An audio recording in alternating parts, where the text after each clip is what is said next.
nous avons un enfant dont les parents sont vivants, Papa Bondo, membre du PPRD, qui est né en 1942, c'est-à-dire 70 ans, catholique, qui pratique, qui va toujours à la messe, etc. Mais l'enfant, c'était un enfant qui était habitué avec l'entourage de la famille de Mzéroan. Il s'est interrompu parce qu'on avait découvert qu'il commençait à usurper et commençait à exiger des avantages qui ne sont pas de son rang par ses amitiés avec les autres. C'est ainsi que on avait mis en garde et on avait dit que nous allions l'arrêter si on apprenait, parce qu'il avait démenti qu'il ne disait pas qu'il était l'enfant de Mzé. On avait mis en garde et depuis il a disparu. On le voit maintenant sur internet en train de déclarer des bêtises qui salissent sa maman principalement. Et son père a décidé de démentir et sa maman aussi va démentir. C'est pourquoi je voudrais passer la parole à son papa.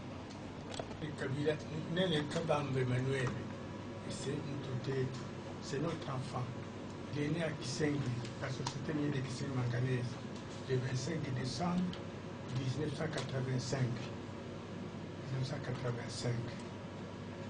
Et puis, à 90, on nous a mis ici à Lubumbashi. Quand on nous a mis ici à Lubumbashi, et ça coïncidait au moment avec l'arrivée de l'I-Vespa, c'était toujours ensemble. À tout moment, ils ne se séparaient même pas. Votre nom? Kassembe Mbondo, Constantin.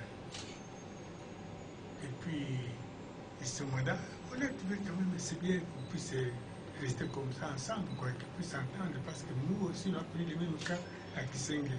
Quand les enfants du président Mobutu étaient envoyés à Kisengui, c'est moi qui les encadrais, qui mis des guest house à leur disposition. J'ai pris mon neveu pour s'occuper de leur vie, de leur préparation. Donc j'étais habitué à de telles rencontres avec la famille présidentielle. J'ai trouvé que c'était une chance que tu sois accepté par la famille présidentielle. C'est continué comme ça.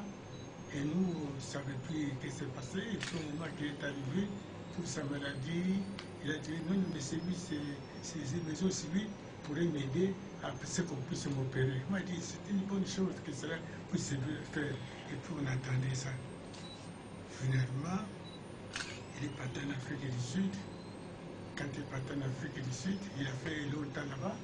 On n'a pas des échos qu'il était dans le groupe des opposants. On dit, mais moi je suis le responsable politique du PPRD de Lubumbashi. Comment est-ce que l'enfant peut faire de telles histoires? J'ai dit à ce titre, on ne veut plus entendre de toi, parler de toi. Même tes amis, la preuve en avait qui m'a téléphoné plus de 10 fois. Je ne réponds jamais. Je dis, pas question. Et vous, et votre ami qui est là-bas, je ne veux plus traiter avec vous parce que vous n'êtes pas digne de nos enfants. Vous n'êtes pas digne de nos enfants. Nous avons tout mis à votre disposition. Vous êtes dans de bonnes conditions. Allez faire de telles histoires pour quel intérêt? Pour avoir quoi?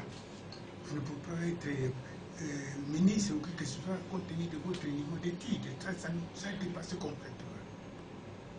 C'est ça qui arrive, que l'ambassadeur a demandé et on a répondu à ces questions, qu'il était question que nous puissions dire effectivement que nous sommes ses parents, pour démentir qu'elle est sa mère, moi je suis son père, né à tel endroit.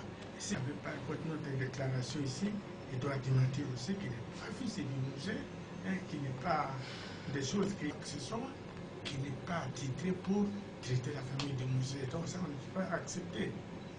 Pas accepter. Moi-même, quand on cite Joseph, mais je ne peux pas accepter notre chef. Mais comment est-ce que quelqu'un peut citer notre chef pendant que nous sommes des membres d'honneur qui soutenons le mouvement Issa Lubumbashi, quelqu'un qui est contre qu'on puisse marcher avec nous, pas question. Tout, j'ai coupé, même ces amis là-bas, j'ai coupé toutes les communications. Il a essayé de sonner depuis que l'autre est parti, je prends celui, je coupe. Aujourd'hui, il a pris notre numéro de téléphone, il m'a appelé, j'ai entendu seulement savoir, mais je ne veux plus entendre parler, je ne veux plus te voir ni parler avec nous.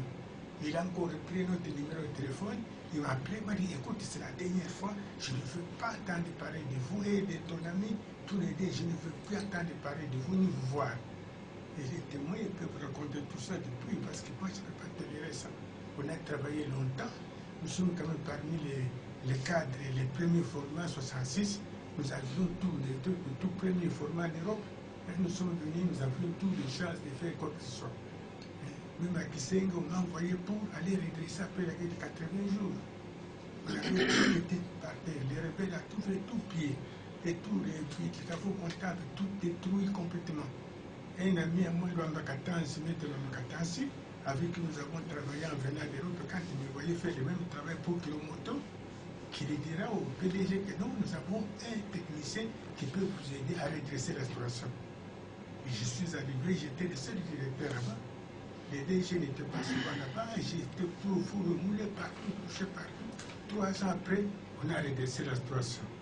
Même le maître Lwamba, ministre des Mines à l'époque, était content de voir quand même qu'il avait confiance en moi, que j'ai honoré sa confiance en travaillant comme ça. Donc c'est pour ça que nous ne pouvons pas accepter, compte tenu de ce que nous faisons avec les travailleurs, et qu'un enfant, nous, ne puisse pas se conformer. Ça, on n'est pas d'accord du tout. Nous ne sommes pas du tout d'accord. Et vos enfants, dans l'ordre, l'aîné, c'est qui les noms? L'aîné, c'est Serge.